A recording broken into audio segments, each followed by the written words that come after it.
Hi, I'm Gregory J. Baker, one of the co-founders of Reboot. This is Stephen Jakes, this is Adil Amarsi, and today we're going to just do an informal chat, or like an interview style discussion about the program which we call Reboot Genesis. It's a transformational course, and we've done 43 people now, from young as 9 up to people in their 60s. This is for anyone who is looking for real change, okay, not more of the same, but real change. Another word for it we call transformation. Both Stephen and Adil have been recent participants in this program, and it's drastically and profoundly changed pretty much every area of their life, as you'll find out in the next few minutes in part of this interview. So without further ado, we'll crack on. Little warning, we are going to be animated, might be tears, it's going to be candid, and it's going to be quite revealing, so just be pre-warned. So looking at my notes here, proper Wogan. So Steve Jakes. Hello. Hi. Thank you for joining us today. Thank you for having me. Good. So I'm going to ask you 3 questions, and I'll do the same with you, Adil. Cool. And it's simple. We might ask questions during that to just delve deeper into your experience. But I'm going to ask you these 3 questions, which is what brought you to do the program. Then I'm going to ask you how your experience was during the program, and then we'll finish on where are you right now. Okay? Yeah, fine. Same with you, Adil. All right. So, Steve, I'll put this down. Yeah. What brought you to do the Reboot Genesis program? Well, good question. So my life's been pretty up and down. Well, been a bit of a journey, really. I had a lot of stuff happen to me when I was very young that was very traumatic. I also had loads and loads of episodes all through my life that have just been life changing. Mm-hmm. From abuse from bullying, from seeing somebody nearly getting murdered, from my daughter dying, from businesses failing, from betrayal after betrayal after betrayal by people, relationships, business partners, colleagues, friends, and the like. So, and I would just kept getting up, brush myself down, and just keep going and keep going and keep going. But I was obviously just doing more of the same. And what happened is it reached a point where I literally just after my partner left, took my son to another country. That was it for me, really. I had literally, that was enough, because what happened is everything I'd ever built, everything I'd ever had, everything I'd ever worked for, everything I'd ever developed, loved, nurtured, had literally either left me, or it was taken away from me, or I was betrayed and it was stolen. And I mean, my colleagues from my last business, friends and colleagues, stole just short in excess of £900,000 from myself and the business. And so I was, like I said to you before, not only was I emotionally bankrupt, but I was financially bankrupt, and I just got to the point where I didn't feel any point in carrying on with life, because from the day I remember, my whole life has just been one piece of shit after one piece of shit after one piece of shit, and getting up and starting again, and that happening over and over and over again. And it just really got to the point where, on this occasion, which was like the 3rd time of losing everything, house, car, messes, children, the lot, that I just really decided that I was just going to end it, because I just felt there was no point in me carrying on any more living, because there was no point to it. Because all I was going to do is I was going to reinvent myself, do something again, and in 3 or 4 years' time, I was going to end up probably having it taken away from me, and so I just basically was paralysed, and I just literally couldn't move. And so I'd also several years ago, after my businesses, I'd also tried to move forward. So I went down the whole, once I had like this all happened to me, once I had my 9/11 happen to me, I then decided that I needed to change and, to try and make some positive changes in my life. So I ended up getting my NLP practitioners, although that was really, really, really good for me. And it taught me, that started my journey really, and of understanding, how I was feeling was all created by what I was thinking.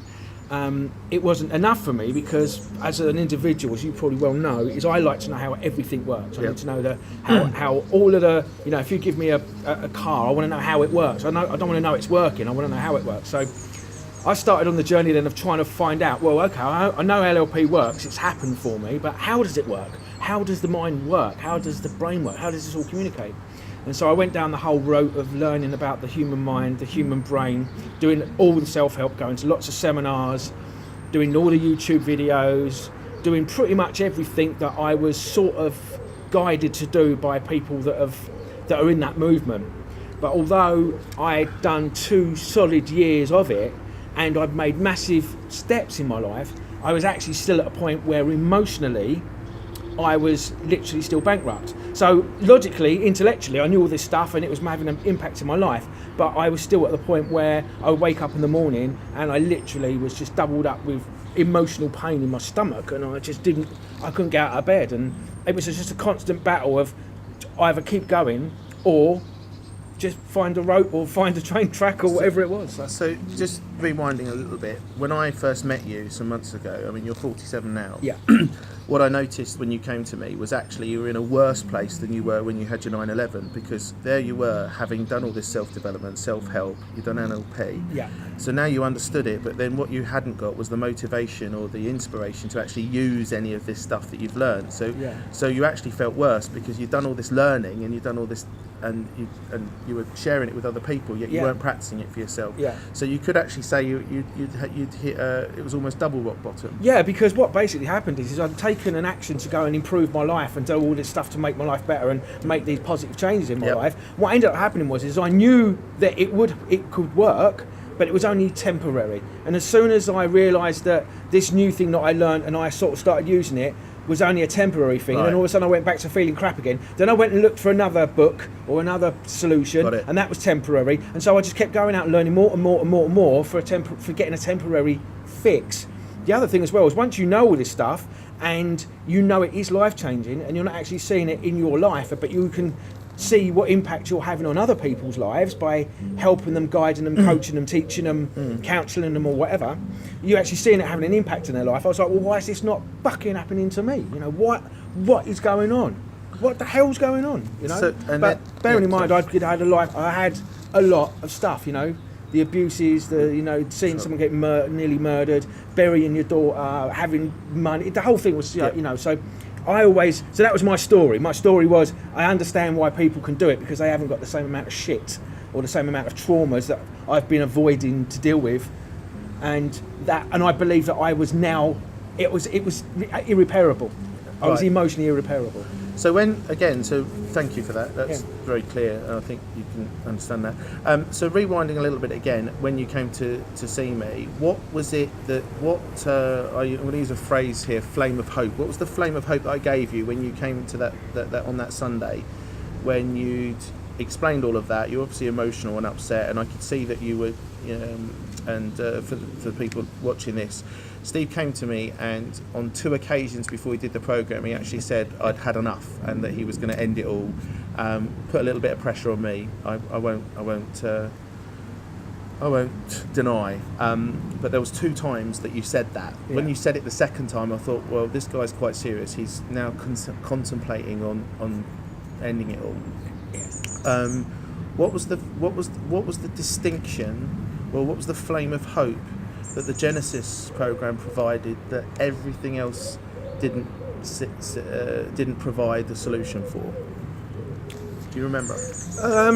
I think it was more of a case of the conversations that we had and realising that once having the discussion with you, because obviously I'm quite up on how the brain and the mind works. So I'd studied it for 2 years, and so obviously when we got into doing the course and how you were sort of explaining to me what was really going on, and I could understand that absolutely from a neuroscientific perspective, that when you basically said to me that what's happening is that your super Casio, my super intelligent brain, was trying to run the part of my brain or control the brain that was actually making all the decisions and the behaviours. Absolutely correct. And then when I learned that, I was like, shit, I've spent all this time trying to use my thinking brain to change the bit of my brain that actually is what makes me feel or makes the decisions. Got it. That was a really big thing for me, because I'm like, well, I've just been wasting my fucking time. Yes. So you've been looking at the wrong. Looking at the wrong thing. Absolutely, right. yeah. And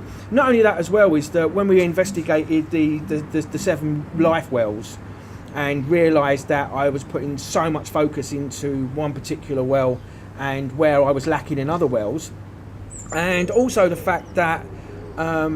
When I spoke to you, and like the part of the course was to find out the vision of why I'm here. Like, so once we get to the bottom of an understanding that we've all got a blueprint of why we're here, and everyone's born with it, and from the point you're born, you then move away from that point.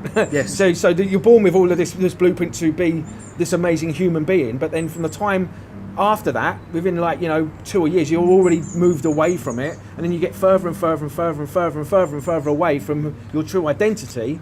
And so once I understood that what I was trying to do was fix the fake me, I was trying to fix a fake me. It's like, so that's not going to work either. So once I learned that it was all about getting back to being my authentic self, the true self, and where I really got lost. For me, that gave me my flame of hope, because not only did I logically get it, but I also intellectually got it as well. And it was just a case of having a lot of faith in it. Yes. But I had nothing to lose. I was at a point where, that's it. It was either that or that. I literally got to the point before bollocks. So just to make clear what some of that, not to say it was unclear, but so just imagine when you're born, you're the true you. You have what's called character. Personality is something you learn, it's not you, okay? Yeah. So what we've learned at Reboot is that you become something, so you might that accountant, you learn to become an accountant. You learn accountant, but you might learn behaviour from your mum and dad or your brother or your sister, but that's not truly you, what you want to do. You might want to do certain things or behave in a certain way, but you don't, because society and parents and everything tell us otherwise. What we do at Reboot in the program the Genesis program is we help you be true to yourself. What's really going on for you? And that's in what we call the mid-limbic brain, and in that part of the brain that runs the show. So if you do your homework, somebody to reference is Simon Sinek. He talks about the golden circle. That's something to check out.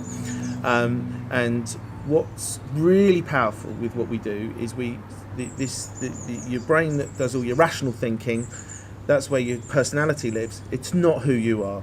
So I want you to think about how you have a sense that things don't feel right, or that there's something missing. That's because they aren't feeling right, and there is something missing. What we're able to do at Genesis is reconnect with that. So what we're saying is that the you, or the true you, there's a hidden you basically, and what we're able to do is get that out of you. That's what we've developed here, is a way of getting you and we liberate you from yourself. And I do believe as well with that, ultimately that's where a lot of our negative emotions come from. So when we start feeling anxious, or we start feeling depressed, or we start feeling down and we feel negative, what's actually happening is like, for example, I don't know how many people out there are like that. You really think like you want to do something, you think, yeah, I really want to do that, but then your feelings will stop you, and you have this battle of what you're thinking and what you're feeling.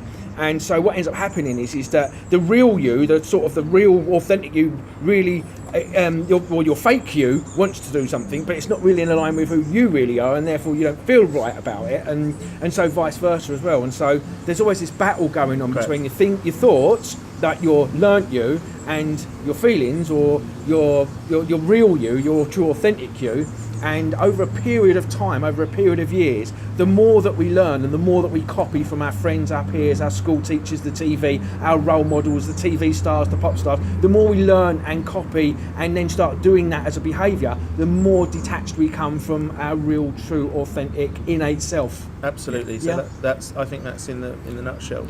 So we won't go into any more detail, but so basically what you're saying, from a very young age, probably around about the age of 4 or 5, you had a very traumatic moment, which there was an abusive, it was a sexual abusive activity. It's a bit older than that actually, but anyway. And what we found was, from that moment, it changed the way you basically. And there was also another moment, if you remember, when you obviously it's not relevant to people watching, but there was a moment where you got hit for telling lies, telling the truth. So then what happened was, after that, you learn. We found out for the rest of your life. So then, actually being authentic doesn't work. Didn't work for me. Yeah. But then, obviously, not being authentic doesn't work either, so you're in a no-win situation. So it was incredibly liberating for you some 3 months ago to realise that what we do, this happens to everybody, is when we're 4 or 5 or 6, something traumatic happens, and as a child we make a decision about that. So in Steve's case, he made the decision that telling the truth doesn't work. And Get punished for it. Not only got punished for it, but it meant he wasn't being loved by his parents. So he then made that decision. That then carried on till 3 months ago, when the programme, and I repeat, it's a very uncomfortable process, got that out of him. He then got... Well, should we talk about the process? Because I think I think we'll talk about that in the next when we do the question. When we come to the we'll come on to that. Actually, well, I think we've probably seen. So what brought you to it was you had been fed up of being fed up. You'd had enough. Yeah. You were going to perhaps think about doing that where you were, because you told me. Yeah. And you had nothing to lose, so you went full out. You fully participated in the programme, knowing it was going to be uncomfortable. Also knowing that I didn't even know that it wasn't going to guarantee to work, because nothing had worked up to that point. Absolutely. In fact, your expectation. So that was it. That was a risk for you. Yeah, it was a risk. Yeah. So can we now just talk about the programme itself? So the lead up to the programme, there's 3 stages. There's Reboot Insights, which is a 2-hour seminar or a webinar that we do. Then once, if you're still brave enough after that, or you still feel, or say brave, or still feel that this is for you, the webinar Insights is actually whole and complete on its own. The second stage is what we call Reboot Live, which is a day, and that's kind of acts like an application to it. So it's mildly to severely uncomfortable, depending on how much you participate in that. There's a small group of people, and this sets the scene for the actual programme. Then the programme is 4 days. So if we go in at the stage where you started the programme, I mean, how was the experience for your programme, if you think start to finish? Well, I mean, it was the Insights was just insights. It was just basically explained and showed me like the fundamentals of what was going wrong, where I was focusing on the wrong areas in my life. Powerful. And so that was like that for me was really important. And Insights just really got me thinking, well, I've got nothing to lose here, and it sort of increased my faith in doing the next level, really. But it really just exposed that I was focusing in the wrong areas and where I needed to focus in my life. So live was the day, but now if we go on to Genesis, Yeah. So thinking of the beginning of Genesis, take us through the programme itself, so the 4 days itself, so starting with day 1, maybe day 2, day 3, and then go on to day 4. Do you want to go there? Yeah. Well, yeah, so obviously I was, I was really wanted to do it, and I'd already had a lot of cathartic release from the live. Yes, you did. I mean, I remember waking up after doing the live and feeling my life had been, literally, I was like, oh my God. I woke up at 6 o'clock in the morning and I wanted to get out and start doing stuff, but I didn't have anything to do. I just had no business, I had no nothing. I was sort of stuck in the house. I'm like, oh, I really need to get going, I'm going to get going. But I had nothing to get going on. And so it was a couple of weeks, wasn't it, until we had to do the live. It was about a month, I think. Yeah, I know. So it was a really difficult month for me, because I sort of knew, well, if I could get that result out of live, So I remember being really resistant. I remember going, we went into the office and because I also did it with Tracy at the same time, if you remember, a lovely girl, a cracking girl, and so it was quite eye-opening, really, because we went through all of the different life hacks. Yep. And there was so many of those. So sorry to cut across you. So day 1 we do what we call rules of the game. Yeah, rules of the game. Yeah. And they're life hacks, philosophies, behaviours, attitudes, and new ways of looking at things that have not previously been available to most people. And they're really powerful, simple tools that you can use that you won't have probably seen, that make a real difference in your life. And they set the scene, and and they're powerful on their own. So just doing them on their own. And right, that one where I know the one. Yeah, you know the one. I won't see away too much, but there was one that absolutely blew me away, and I sat there for about half an hour. I can't believe it. I just can't believe it. That was just literally how I was functioning every day in my thinking. I was like, oh my God, and it was mapped out in such brilliant. It was really clever. But Was this the same one that when I went through it, I had the exact same experience? Is it the same? Yeah, one it was. like, Yeah, so exactly. that I know. yeah, I'm we'll like, get oh to my that. god, that's It's my one day. plus two. 1 plus 2. No. It's the one. I call it shattering mirrors because that's essentially what it feels like. You shatter that mirror. Yeah. I mean, like, it was You incredible came up because, with that, like, so- so we've done this thing, and he's going okay, and he's asking these questions, and I'm Deserve like, exercise. hey. Oh, it's the deserve. No. No, not the deserve. No. It's, Yeah. we'll Oh, get okay, to it. okay. Yeah, We'll come on to so anyway, I was doing it, and anyway, I said, right, no, anyway, and then we went, okay, we went through it, and we went through all of the different, my reactions of what I said at the time, and what you thinking now, and I said that, and what you thinking now, and I said that, and what you thinking now, and I said that, and I read it back, and I was like, it goes, right, read the whole lot back, right, and I was like, Jesus, that's my whole thought process every day. Yep. Every day I go, I do that, then I do that, and then I go, oh fuck it, everything's not working, it's really shit, and I go back to doing the same loop over again. And when I saw that literally just that was sort of like the thing that cracked me from being stubborn and thinking I knew it or being resistant. That was the one that cracked me open to say, oh my god, this is powerful shit. So for the viewers of this, then, powerful. What we have is we have an exercise that we do, which is quite revealing. Yeah, it is, What yeah. it does is it will make you realise that you run what Mark Manson calls the feedback loop from hell. Yeah. We all tend to run one, but and what we've introduced. So at Reboot, we've got this thing called your default disabling context. So it might be something you to think about. Is there'll be something that you all when it all goes to shit And you just want to give up. you want to give up, Yeah, then what happens is your default disabling context, and so default meaning you go back to that context. V's content is the scene, or sets the scene, and the disabling is exactly what it is. It disables you. So I'm going to share Steve's one now, which is what's the fucking point? Right. So what will happen is his brain will work everything out and go, there's no point. So then what happens? He'll kill whatever it is he's doing, whether it's his business, his job, his relationship, or whatever. Now you'll probably be thinking and recognising you've got your own one, right? Adil will come on to yours in a bit. Yeah, I think I was going to say Steve's was way worse than that one, if I remember correctly. We don't want to get offending. No, okay. That was the nice way. Yeah, no, we don't want to, because there might be children watching. So the disabling context, basically. But what it is when powerful. Knowing what your disabling context, and also the exercise shows you that you actually are in a loop, and you're and so what happens is you get this self-sabotage thing, which puts you in a safe place, but you'll end up in the same place again. So if you find that you're at a stage in your life where it doesn't matter what you do, you're either uninspired or unmotivated or demotivated, or everything you start you end up stopping. That's because you're running this. Sabotage it before you even start it. Which is what you were getting. Which is what you got to. What that means is that things just aren't getting any better. So then you start asking questions or putting to, is this as good as life gets? Is this as well I'm going to have? It is if you don't recognise or don't see what your default disabling context is, and also notice that you're in this endless feedback loop from hell. This simple exercise. So so we'll go back. So there was that that's one. Liberating. That right? was liberating for me. The other thing as well, which I found massively good, was the whole don't matter what. Does matter, don't matter. Okay. So that was a really big one for me as well. So that one for me, because that actually was me in a nutshell. So this might be a good point to share this for anyone watching.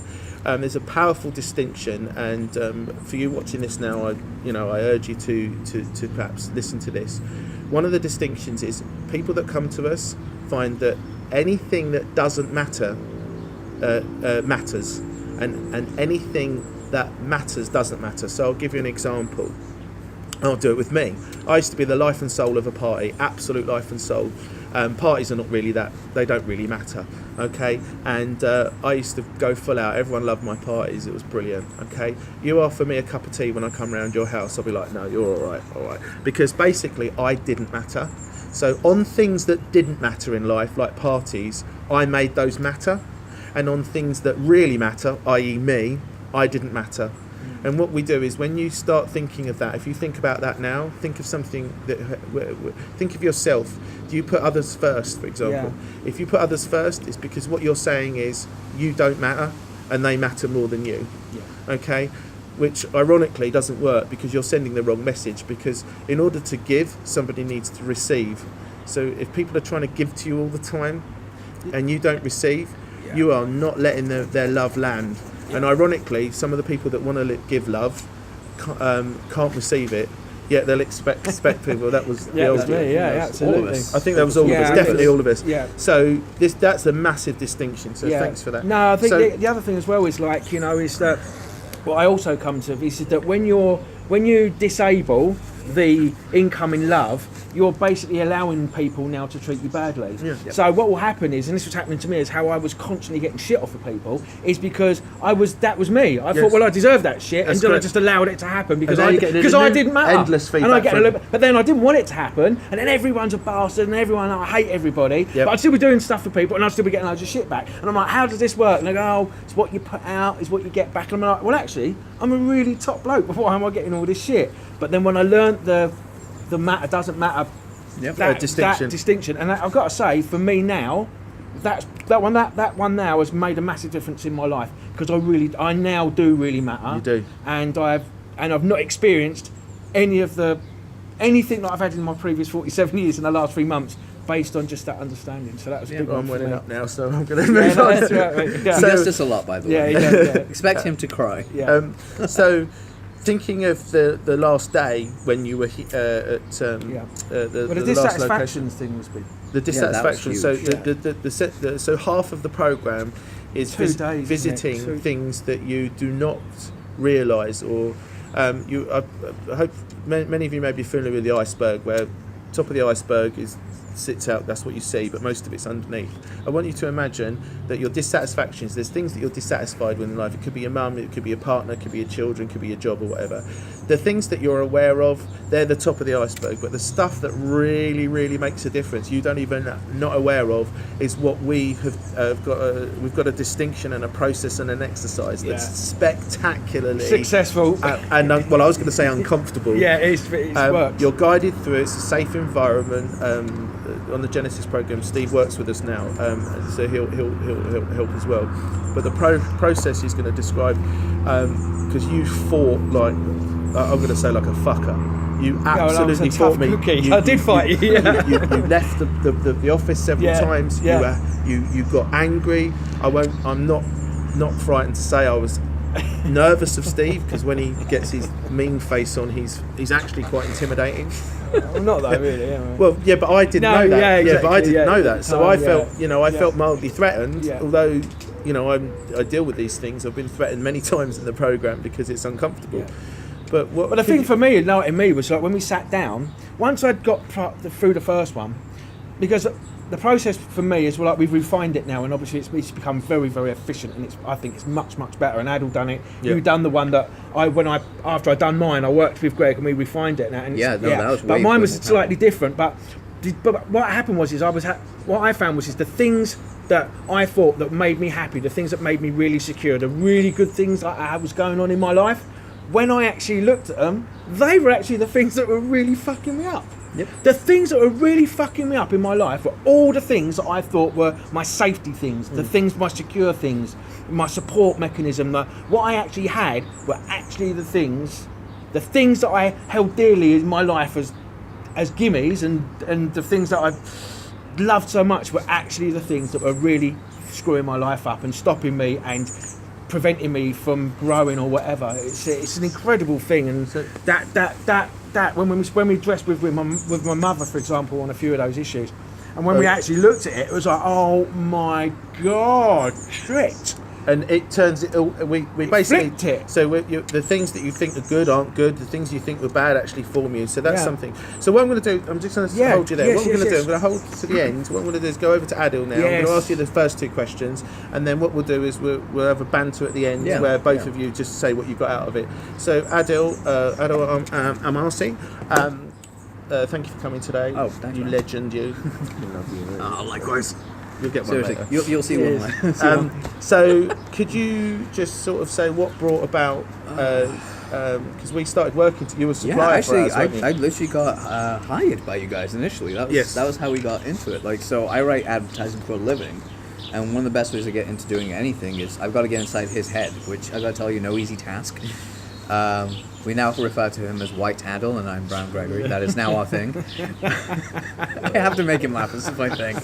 But no, what's it called? So like, as soon as we started working together in January 2018, Yep. I came down to see him in Chelmsford in London, Essex, really. Yep.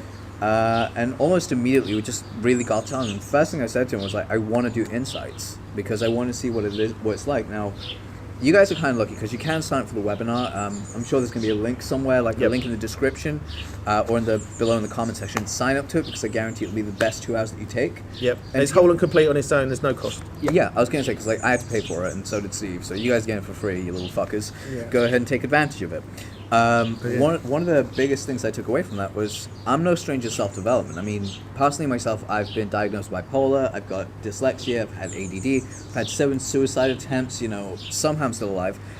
And I've done a ton of self-development work. So I've done the Tony Robbins stuff, I've done the NLP, I've got a timeline therapy and my second degree, my second level of NLP. I've done all these crazy things. I even went ahead to the esoteric stuff where I was like trying to like reach my intuition and super genius. I've been there. Kind of went to the crazy levels. Nothing fulfilled me. Like no matter where I got, I always felt that there was something that was holding me back. Nothing could actually give me the answer. And honestly, I thought Gregory was full of shit because I was like, I've done it all. I've been through it all. That's news to me, by the way. Like, because I've done it all. I was like, there's nothing new he can tell me that I've never heard before. But fuck it, I trust him, I like him, I think his stuff is great, that's why I'm writing for him, because I don't write for clients I don't trust or care for, and Gregory's one of those guys I really trusted and cared for, so I was like, right, let's rock this. Next thing you know, I'm leaving his place on Insights, and I'm like, when can we do the next one? And I think it was like 2-3 weeks later, I was back in, I started working with him then, and then afterwards it was 6 weeks, mid-March, mid-March 2018, I came down and we did the 4 days. Now, here's where it gets really interesting. Like, where my head was at was I was going through probably the worst time I've had in 6 months. I had a lot of issues financially coming up. I had a lot of issues with my work. I couldn't get things going. Just to butt in here, this man, emotionally inert almost. Yeah, Barren. He is able to convey, or was able to convey, that things maybe are not as bad as they sound. Yep. And he'd give you plausible evidence, tragedy and stuff, but not what was really going on. So if, say, his mood was really a 2 out of 10, he might make you think he's a 6 out of 10. There's any consolation when you walked in, because Adil was the first person I worked with Greg. Within 10 seconds, I nailed you. Yeah, he wrote down represses emotion. I was like, no one's ever got me that quickly. Yeah, this fucker got me right away. Yeah, I did. It was like 10 seconds from he hugged me. It was like, all right, cool, repressed him. Didn't even tell me until like day 3. Yeah. But what was really interesting about that is, that deserves a high five. Yeah. I learned from NLP, one of the things I learned from NLP was being able to reframe things. Now, I'd mastered the ability to reframe things in such a way that I could reframe how I was feeling to other people without dealing with them with myself. Yep. And I hope you don't mind me saying this, but like when I actually came... Got no choice of it. Yeah, you do now. But when I got to Genesis, like, because level 2, there's Insights, then there's Live. Live was an eye-opener because I got a little taste of my dissatisfactions. Just a little bit. And I was that separates the wheat from the chaff, in my opinion, because it's how you deal with it. It's either you want, yes sir, give me more, let me go after this and really try and get to the root of this, or it's like, this is too much, I need to get out of here. Correct. And thankfully, my brain, even though it did want to get the fuck out of there, it was kind of like, no, let's go forward. And you took a few timeouts, if I remember, and had to lay down during the dissatisfactions. Well, no, we're talking about the live. That was like during Genesis. Yeah. Sorry, yes. No, but the live proper rounds. Yeah. And I could tell you were getting upset though. You were getting internally. I proper punched the crap out of you. But then the thing is, again, like I said, because of my background in martial arts and also with the ability to reframe the shit out of everything, I bullshits in my brain thinking it's not that bad. Yeah. It's really not that bad. It's okay. You're okay. You're going to be fine. And then I was like, no, I'm really not okay. This is really hurting. I've got to go solve this problem. But it was, and hopefully you felt safe enough that I was loving enough. Yeah, like that's the big thing that I want everyone to actually really understand. Gregory cares, like way more than you'd actually imagine. I'm just saying that because I've worked with a lot of people where I've been lucky enough to be the guy they pick out of the crowd to make an example of, to actually help them solve their problem. I'm having to He's fucking going to cry again, isn't he? I was telling you, every time. We haven't even got to the good shit yet, and he's already crying. I think it's important though that Greg has the ability to do that, because if you pussyfoot on that in that process, then the recipient, is not going to get any of the benefit of actually what that distinction has, and it has to be you have to be hard with that person to get them to face it. Right. Something that he actually said that really connected with me was like Gregory's own past of being bipolar as well, and actually understanding it and actually really not feeling the feelings anymore. Because something that a lot of people don't really understand is once you master getting out of bipolar, and I actually think you actually really start to get a hold of it after you're 21, because your brain's a little bit more mature, you understand your own triggers if you look for them, and I did. I kind of bullshitted myself into believing that I couldn't be happy fully, I couldn't express myself fully, because if I did, then the downfall on the other side was far too great a pain for me to actually deal. So I'll live life on a mediocre balance and be okay with it. And Gregory told me, shut that noise down and go for it, because I guarantee you'll feel much better. And that was one of the big things. And, you know, there was a little joke there, which is why I call him White Adil and Brown Gregory's, because he's like a younger version of me with the same brain. Yeah. I'm an older version of you. No, about me. I'm the younger version of you. Yeah. I'm younger than he is slightly. I love you, man, a lot. But one of the things that really got to me was he said that he's a high-functioning bipolar person, like basically in the sense of I could bullshit myself into believing I was normal. And something that very few people understand, and this is quite powerful, because it's only recently, like yesterday, Sunday, I went out to brunch with a friend, and I actually asked her, because we haven't seen her for a few months, like she didn't see me after the transformation, she saw me before, and I asked her on a scale of 1 to 10, where do you think I fell on the I love myself scale? And again, this is a real portrayal of how I can bullshit people into it. She was like a 6. I was like, really, a 6? And she interpreted that as me saying, I guess it was higher. Yeah. Her thing was like, no, because it felt like you were projecting that you loved yourself more than you really did. But in reality, I think it's a 6 out of 10. I was like, yeah, no, try half. She goes, what, a 3? I was like, no, half out of 10. Yeah. Because I actually self-loathed. I hated myself so much that I couldn't stand the sight of myself. But no one would ever get that. No one would ever see that. Like we see through all that. Yeah, Yeah. and when we did the thing, in the very beginning when we write down the things that we, Yep. I think you actually I actually think you wrote down half on the board. That's how much you loved yourself. Yeah, no, that was the mirror thing I was on about. That shattered everything. Yeah. So the magic sheet. That's it. Yeah. Things that you think will always stay the same. So that was the huge thing, and because you get to see your real self and what you're thinking. Now, one of the things that was quite hard for me to grasp, and realistically, this really did get me. I want to really touch on this. And it's the idea of self-love, because that is huge. If everything is self-love and everything is love expressed, it's an expression of love really more than anything. Yeah, absolutely. And that's something that you really reminded me of. But you can't love others without first loving yourself. So if my love capacity is only half out of 10, like 0.5 out of 10, how am I able to love everyone while I'm trying to look for love? And simultaneously, this affected my self-esteem and self-image in the sense that I'd look at myself and go, I'm ugly.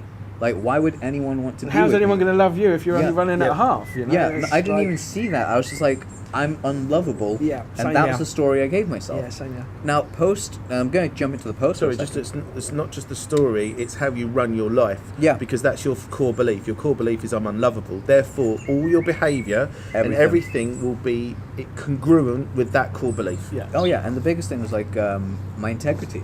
Like, for a really long time.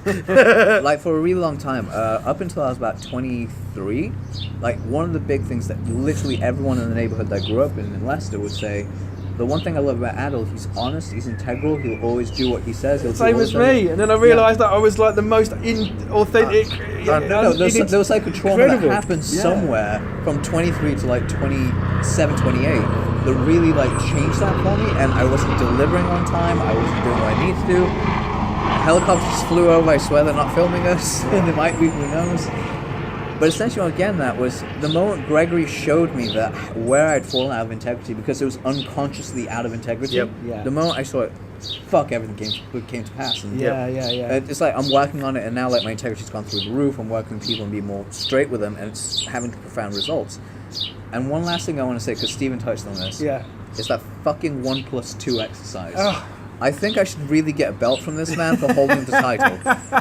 What was it, 419? 4:19 I before don't start? know, but your resilience was beyond that of a normal human Me and being. you kept going into the kitchen and chuckling, weren't we? Yeah. And then we kept coming in and literally trying Just to give you the going. answer, Oh, and you were man. still like, no. The thing is though, like the only reason I started was Greg was like, "Are you sure you don't want to continue?" And Yeah. just kept like goading me into like trying to see if I would. There's a- And then I was like, "No, I'm not gonna. I'll stop right We now." don't was say gonna say too there's much a- about it though, do we? No, there's a really? powerful But- exercise which we call Yeah, 1 plus very 2 powerful. equals 3, Fuck and it. it's one of the most liberating, eye-opening things. It will help you. It will almost turn on a light that you did not know have in your head about yourself. It's one of the most enlightening exercises, Yes. and that's part of the program. So, just going back to the program, then one part. So, two things I want to note about this awesome human being.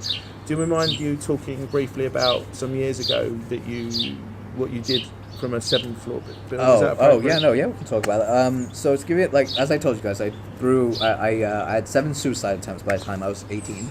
And the worst one that I could remember, only because my brain has lodged this, thank God, holy shit, this is a big one.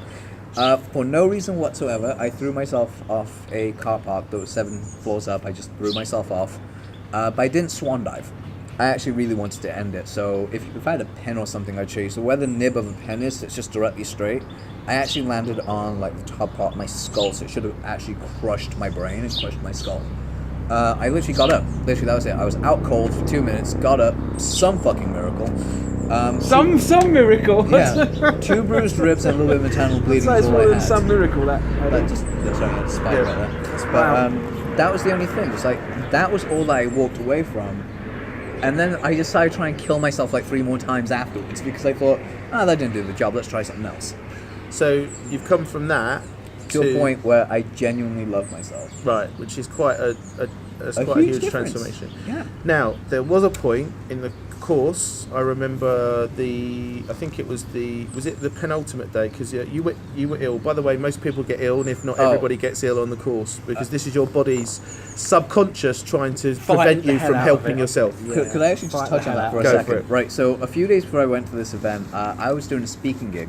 Now, I usually, whenever I talk on stage, I can go for hours on end without drinking water and whatever it is. It's just because I love talking on stage and stuff. No. Yeah, really? no, not at all, really. Yeah, taking over this interview right now. But essentially what happened was my voice started to dry out because I knew I was going to this thing. I remember getting a call from Gregory the day before on the Monday, going, "How you feeling, what's going on?" And you could hear it in my voice, kind of like, "Oh mate, I'm not feeling all that good. I don't know if I'll be able to make it. I feel like I'm breaking into a fever." And Gregory was like, "Get your ass to the program to see what happens, you'll be okay."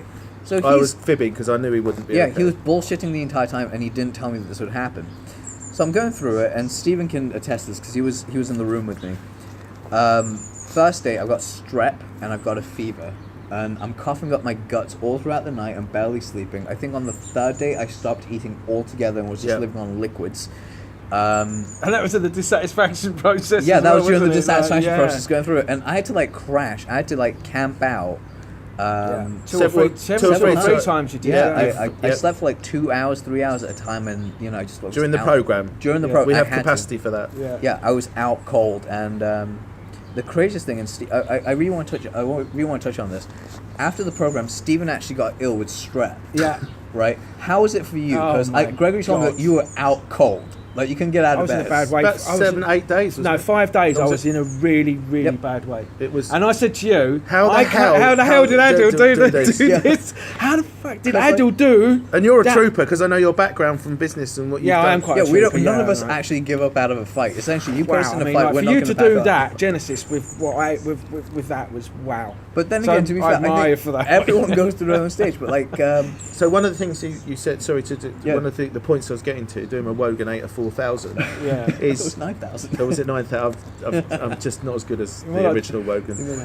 But one of the things that you said to me, Well, like and Russell Harty. but Russell anyway. Harty. It was afterwards. You actually said there was a point in there you actually wanted to die, Yeah. and Yeah. that went. So the about 50% of the process, the Genesis process, is this thing we call dissatisfactions. And what we do is we reveal and uncover unknown things that you're unaware of or that have not been available to you that are actually going on for you. You don't realise, and it becomes obvious afterwards. But during it, What we do is we layer and layer and layer, and basically I beat you up, then I beat you up a bit more, then I beat you up a bit more. Once you're unconscious, I then carry on beating you up until you really, really have it out of you. Steve has an excellent analogy that I'll ask to share in a minute that you used yesterday. Yeah. But you actually said to me you felt like you wanted to... I was on death. You actually would rather be not here than go through the process. At one point, yeah, but what I also meant by that was like the strep was kicking my ass so much that I genuinely just like, I just want to fucking die. I want to end this. So physically, emotionally, biologically, spiritually, getting beaten. Everything was shutting down. Like, to give you guys an idea, imagine going through like, the only way I can equivalent it to someone that is of layman's, I wouldn't equivalent it to the same level, but it's like doing 2 days of the hell week that the SEALs go through. I was saying 2 days because like that 7 day process is probably ridiculous. agree with you mentally. That is. Yeah, it's mentally mentally destroying. Because one of the biggest processes that really comes out of that is I couldn't sleep at night. Like I was like bless him, Gregory was letting me stay at his place, and I was staying in a different room because he could hear me fucking cough the entire night through. I was like throwing up my guts with like unable to sleep. I was messaging my friends. I was having the sweats like crazy. And you're not ill hardly at all, are you? I think the last time I got ill, even close to that, was 3 years ago. Like I rarely get ill. It's amazing how the body works. Yeah, it's just like amazing. completely breaking So this is your subconscious. So this is the subconscious. Yeah, the subconscious kicking in and resisting. So I don't want to change. Yeah, no, pretty I don't want to much. change. So let's summarise then. Both of you have got to the point where either you've had enough or you're fed up of being fed up in some way. You're obviously a little bit younger than Steve, but both of you are troopers. You know, I think it's not like that. We'd actually consciously really wanted to have life changes, but everything that we'd gone down was only a temporary fix. Yeah, it was. And so once you sort slide of, back into the old habits. yeah, and then over a period of time, you just start falling back into the old thinking patterns, the old feelings, the old habits, and then you'll think, right, I need to do something else, and you'll go and look for something else, and all the time it will just take like a very small tip of the, like, not even the tip of the iceberg, a tip off the tip. Well, but, like two things I just want to know before we continue on. The first one is very similar to like if you're trying to be healthy and you have like a little bit of like honey or like a chocolate bar or something, and then you just like slide back into binge eating. Yeah. The equivalent to this is something you said to me after I did mine, and that was, you want to go back to being the old negative self, but there's like a glass barrier that you just can't fucking do it. You can't do it. I mean, granted, don't get me wrong, like over the last few And you months, actually my feel, brain- and if you do go back and behave like that, you feel so uncomfortable with it. Yep. You feel like, you feel like sicky, and you think, I can't do that. happened It's to me. wrong. Like during the last 3 months, that happened. I messaged Gregory going, I feel like this is happening. His response was, yeah, we'll reread your mission and Yeah, like, mission. yeah, just reread And that. Yeah, just redid that and like straight back into it because I think I said I feel like I'm slipping out of integrity. So we're coming on to a really good point now, with not many minutes left. Is one of the distinctions around Genesis over everything. My personal journey, by the way, I've spent 28 years doing personal development, and there isn't much I haven't done. And this is something that I've observed and developed mostly on my own over the past few years. But what I will say is that the distinction here is most things out there, they're all tools. Unless you know why you're using them, you won't continue to use them. There's a thing that Adil said a few weeks. If you don't use it, you lose it. Yeah. This is different to that. In fact, it's the opposite. What happens is this evolves and grows, because one of the explicit outcomes of this is You become it. You actually know why you're here. There's a unique purpose that's built into the mid-limbic brain, and we're able to help you articulate that. It becomes the unlimited motivating and unlimited inspiration for you to solve any problem. Life's still life, but how you deal with it becomes very, very different.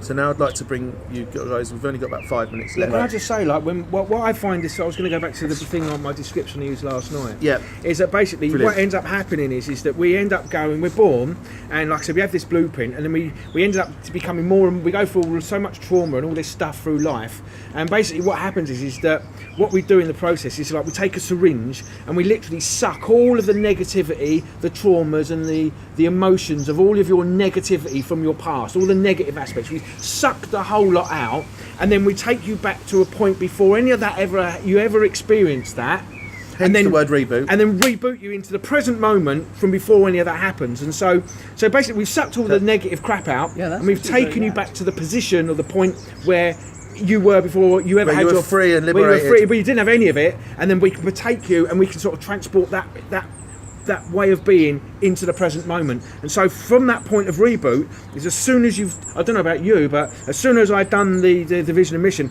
as soon as I had that reconnect, it was just like I cannot feel.